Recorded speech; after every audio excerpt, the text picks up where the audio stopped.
Hi, I'm Paula Skog. I'm a former Westboro Selectman and also former Historical Commission Chair for many years.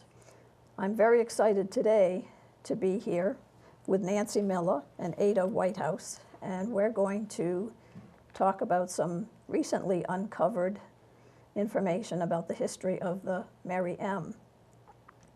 It was sort of interesting how we even got to be together today. Yes.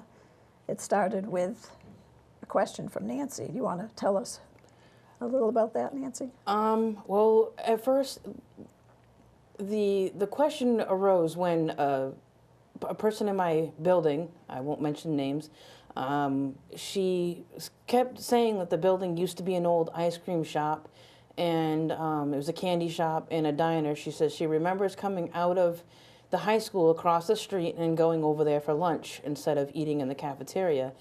And I was like, oh, well, that sounds interesting. And I like learning history about the towns that I live in and surrounding towns. So I decided to take it to the next step further and go to the library.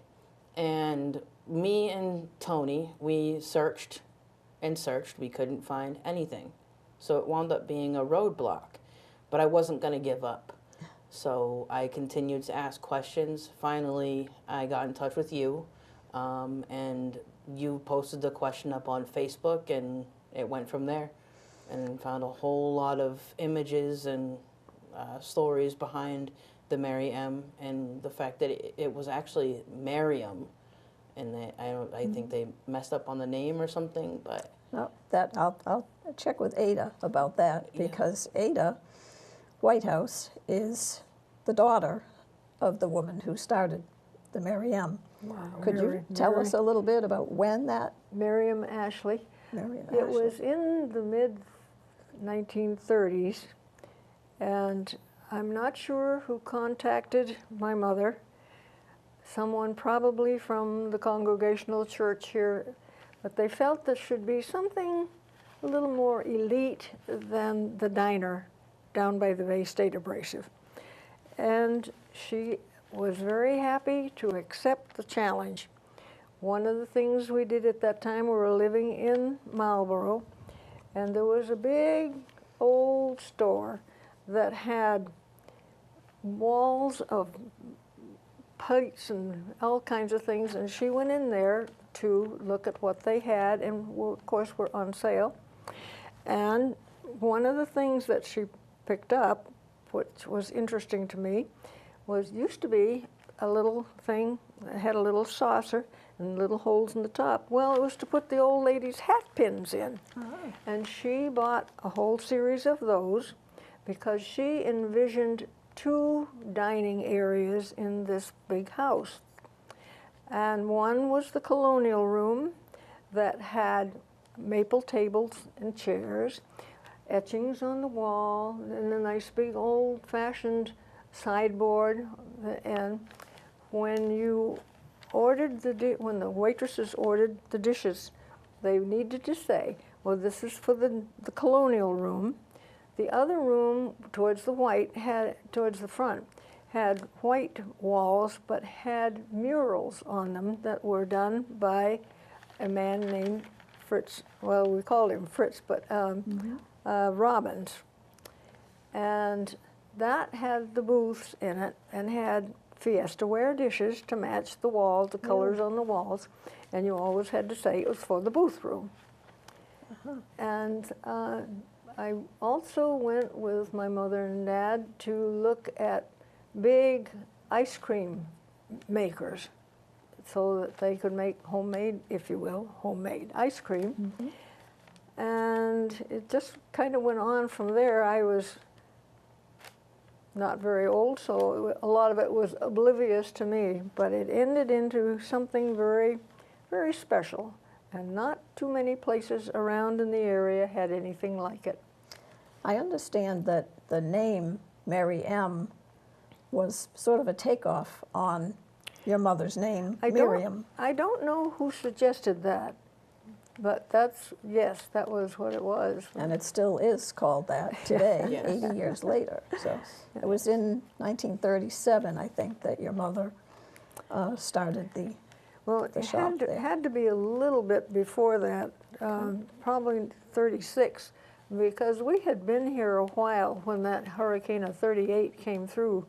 In the morning, she and I had gone over to Southborough to a vegetable stand because she cooked with everything fresh. Nothing was out of a can.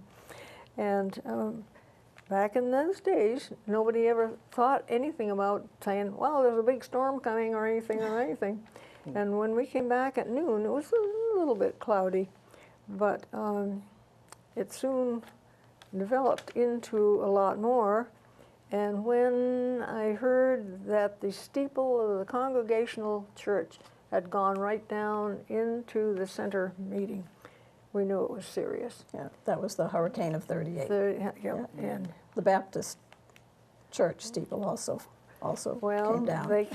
they came over later after the church from the Congregational Church went down. They came over and said, if the wind shifts just a little, that steeple will come across into your house. We never went anywhere, did anything. I guess we just trusted to good luck that it wasn't, and That it it did wouldn't go happen. straight across the street and into the cemetery. And of course, we had freezers full of ice cream and food and so forth, and it was weeks before electricity came back, and all those beautiful maples on Church Street went down like matchsticks and didn't have the power saws we have now, and it took a long time for everything to get back to normal. One of the interesting stories that your niece shared with us on Facebook, I want to mention too that where I posted it on Facebook is a Westboro page. It's called We Are from Westboro, Mass. Yes. And there's lots of good information on there. I love going there, yes. That's a plug for social media. One of the interesting stories that your niece told us through the Facebook thread was about a woman, Florence Forbes Ayer was her name at that time. Yep. She lived at 9 High Street. Yep. She later became Florence Homans, which is a name that a lot of Westboro people would remember. Her first husband passed away, and she married Edward Homans, Who was a teacher. and they still lived on Yep. 9 High Street. But what Florence did was she contacted your mother, and she wanted to help financially to support the Merrie M. And the reason she wanted to is because she wanted something that was for more genteel ladies, like you said, rather than just going to the diner downtown. And the interesting thing that I find about that is she was the daughter of Frank and Fanny Forbes, who were major benefactors to the center of Westboro. They actually built the Community high house school, and the community the house. Forbes Municipal Building, which was the high school. Yeah. They built that in 1927. The little community house, Kirkside. They had a lot of sidewalks put into town, and so their daughter, Florence, was sort of continuing in their footsteps at trying to help bring something nicer to the center of town for Pretty interesting. genteel ladies and gentlemen to have tea or sandwiches. Do you remember the story about Fritz Robbins doing a painting of your sister, which happens to be behind us? Yeah, well, my sister went to the youth hostel group up in Northfield, I think, with several friends. And Fritz was there. He was an artist that originally came from Holland, and he took quite a shine to her. And of course, she was 18, 19, and it was very flattering to have an older man be interested in her. And when my mother caught the whole flavor of this interest, she said, "He's old enough to be your father, for goodness sake." But he became very much a part of our family in many ways. And was very, and he came to Westboro when Mother came with the Merrie M and did those murals. And we have a lot of his information. Goodness, he sent the yoke from the Holland that the ladies carried milk and water and so forth. And so we have a lot of things that he had given us and used. But he was very steadfast in his affection for the family and did a lot of nice things for us. My husband and I went to visit him in New Hampshire, where he finally ended up. He had built a cabin up there, and he lived a long time. But the people in New Hampshire are very partial to his works that he's done. Well, I understand the painting that he did, the portrait, they were working on when the hurricane struck. And so it isn't completely finished. It looks finished, but there are little parts of it that are not totally finished because they had to stop, and your sister had to go home because the hurricane was starting. The windows were blowing out. He had a loft, if you will, that was one big room that he did all his painting and everything in. And where was that? Do you remember? Oh, it was down, I want to say, across from where the movie theater was. And I couldn't even find it today because things have changed. Because the movie theater's gone too. Yeah.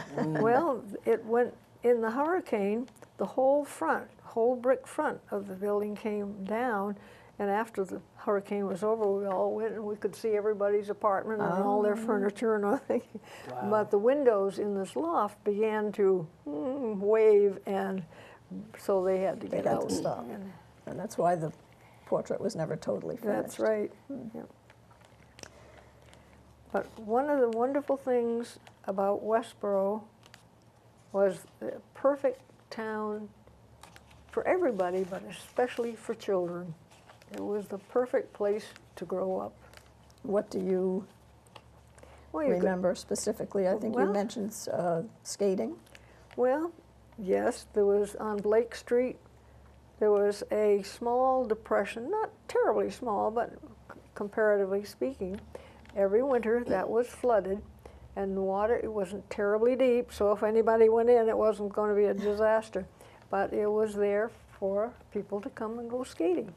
And I lived across the street, so it was very handy. What number Blake Street did you live at? It was number 7. 7 Blake Street. And I remember that little pond when I was a teenager, too. Yep.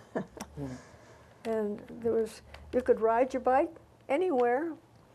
And up from where the Emery's farm is, on that same area where I understand the new high school is, back up on that hill, way up at the top, was a fire tower. It wasn't enclosed, but you could climb up. And I remember going with my sister, who was a lot braver than I, and several of her friends would hike up there. I mean, everything was open. Yep. And one Easter, the church had their Easter morning sunrise service up there, and it was really a spectacular thing. We used to call that the Fay Mountain Tower. Okay. It's not much of a mountain, but seemed like it when you walked up it. And you had to watch out for the cows that were met in the field there. You wanted to make sure you didn't want to aggravate them. That's true. A question I know Nancy had about the Merrie M. What I remember when I was a teenager was the shop that was, you kind of went in the side of the building from Central Street, and it was down on the lower level. That's where we would get hot dogs or ice cream. But when it was first started, was the dining area on the main floor of the building? Yes. That's what I thought from the diagram. You always came in off the street side. The front door of the... Yes, and the colonial room was on the left, and the booth room was on the right. And downstairs, they had an innovative ice cream thing that I've never seen since, but you had a paper cone, and when the ice cream came out of the freezer, it went into this cone, and you put a flat thing across the top and let it freeze. And in the entryway off of the street, they had a big freezer, and the kids would come in, and for 5 cents, you could pick out which ice cream kind you wanted. So you tip the thing over, take off the paper, put the cone on, take off this other paper, and you're happy to go out. Didn't have to drop it that way, unless you really threw it on the ground. Yeah. If you wanted dipped ice cream, then you came to the other door that was towards the kitchen, and they would dip it for you. But Really? 5 cents a cone, pretty good deal. They had dipped ice cream cones. Yes, they then, did. Really, very good. Did they have sprinkles on top too, like Dairy Queen does? Well, not so easy because this was a flat top. Oh, okay. So That's true. I think that the extras did not come forth till sometime later. Now, I had also heard, and you might know, about missionaries having boarded at the Merrie M. Is that? Oh, the only ones I knew were the young men that came from Andover, and they usually had one that went to they were studying to be ministers, and they would go on a weekend. They'd come in on the weekend, and one went to the Congregational Church, and the other one would go to the Baptist Church, and they would just be overnight. Many of the people that stayed there originally had been retired school teachers. Okay. There was a Miss Longley that was there when we first came, and there was one 2-room apartment up on the 3rd floor that a girl named Betty Midgley had, and her father worked for the florist outside of town, and mother would always order the flowers to stick in the pin holders. Oh, okay. So there were always flowers, and she was there for quite a while. And I used to think, boy, it'd be nice to have 2 rooms, but that never happened.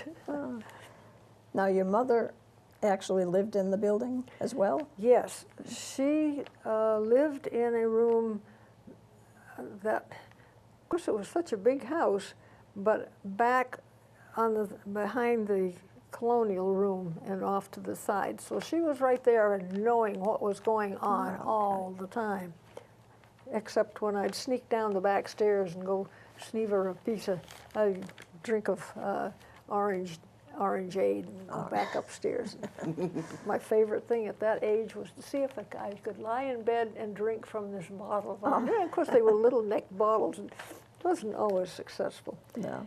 And the other thing, of course, was right across the street from the high school. Right. So I really had to stay after school because I was late getting to school, and nobody could understand why if I lived across the street, I couldn't get there on time.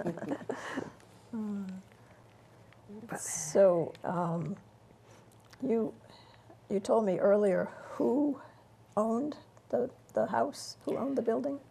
Mrs. Blois was the wife of the man who owned the drugstore, and it was her aunt, Miss Muzzy. I don't know whether I ever saw her or not. I have a vision of a tall lady with white hair, but I don't know. But afterwards, most people that came stayed. It wasn't an in and out tourist thing. It was people that came and stayed and had a room. And my sister and I started on the 2nd floor, but then eventually ended up on the 3rd floor. Did you have any particular questions about the building itself, Nancy? Well, I mean, the way the building is laid out now, it's the only full access is through the front door on West Main Street. And there's a little foyer in that area, and then there's a doorway, and then there's an apartment here, and then there's an apartment straight ahead. And then you go up the set of stairs, and then to the left, there's an apartment there, and then after that, down the hallway, there's further down the hallway, there's 2 more rooms than the bathroom, and then there's a room also to the right. And then on the 3rd floor, there's now 4 bedrooms and a kitchen, partial kitchen, yes. That was recently put in. It was the original, the first owner, when I moved in, I've only been there for about a year and a half, but George Bell wanted to turn that kitchen into another room, but there was no place to put a closet. So everybody in the house voted for a kitchen, and it was turned into a kitchen. And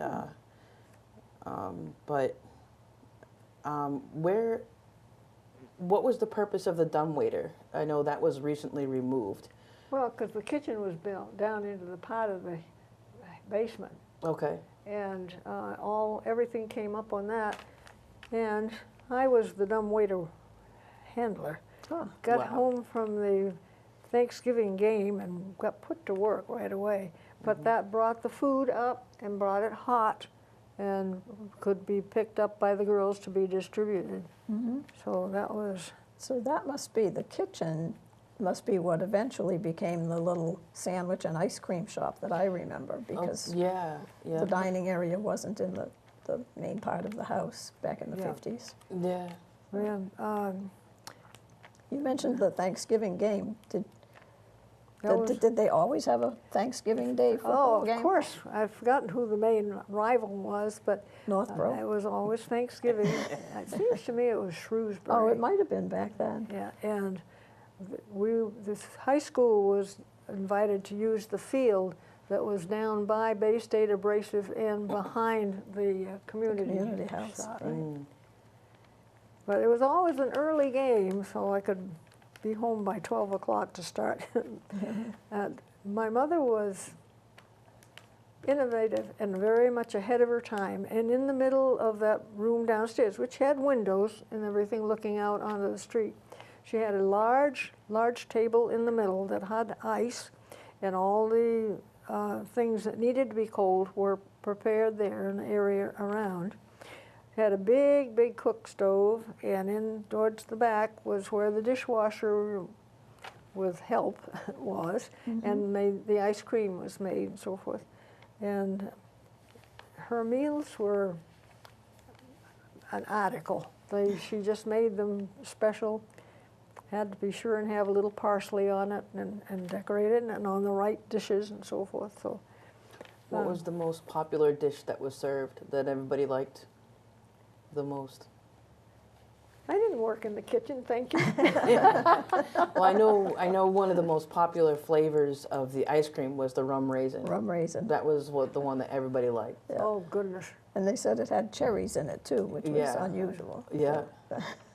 Well, I was a plain girl, so couldn't tell you about those. But did she have a specialty in the dining room? I mean, was it more sandwiches and soups or regular More meals? sandwiches went to the booth room, and dinners went to the other room, Oh, and okay. they were well put together. And of course, there would be specials for the day, for the weekend, and so forth. And the other thing that she did was there was a Red Barn Theater over on Route 9, and eventually the town hall became a playhouse during the summer. And she would open the dining room upstairs for when the plays would come out, so people could come and have an evening snack. Made kind of a long day for the. Yeah. But We noticed on some of the little papers that are being scanned at the library right now that the hours went until 11 o'clock at night. It was open till 11 p.m., which, And it was open all year round too. yeah, all year Yep. round. Yep. Yeah. that was an easy way to wear yourself out. If you're, Yeah. But- I can imagine. But the Nichols family were friends of my mother and dad. I think they used to play cards with them, whist or whatever, Uh-huh. and they lived over in Fisher Street. And once in a while, I would go over and play with the daughters, which I loved because the sandwiches were always peanut butter and marshmallow fluff, and I never had marshmallow fluff at home. So I do not know and never thought to ask of the endings and beginnings of anything.